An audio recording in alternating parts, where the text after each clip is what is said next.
There's a moment, and it's different for everyone, when you realize the life you planned isn't coming back.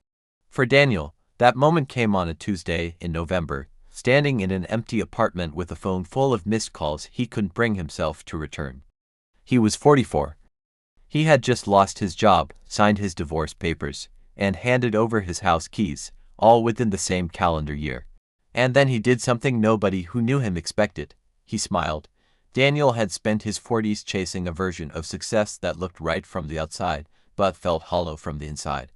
Senior manager at a logistics firm, nice neighborhood in Katy, Texas, vacations that made for good photos, but the job was crushing him.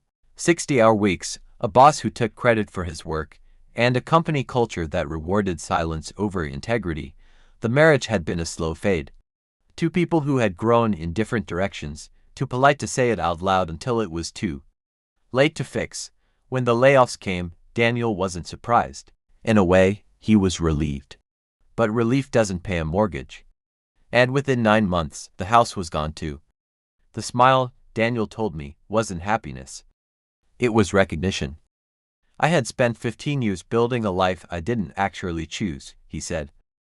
And now it was gone. Which meant I finally had to figure out what I actually wanted. He spent 2 months doing almost nothing. Reading, walking, cooking for himself for the first time in years. He wasn't being lazy. He was listening. What came back, slowly, was an old dream he had shelved in his 30s, woodworking. He had built furniture in college. Sold a few pieces. Then life got practical and he put the tools away. He found them in a storage unit. Still in their cases. Still sharp. He spent a Saturday morning sharpening them anyway. Daniel started selling furniture on Facebook Marketplace from a rented garage. His first sale was a dining table.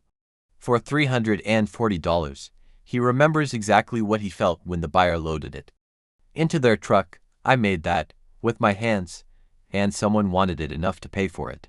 Word spread the way good craftsmanship always does, slowly, and then all at once. A designer in Midtown Houston found him online, then a restaurant owner who wanted custom bar stools. Then a boutique hotel. 2 years after that day in the empty apartment, Daniel runs a custom furniture studio with a 6-week lead time and commissions that start at $2,000.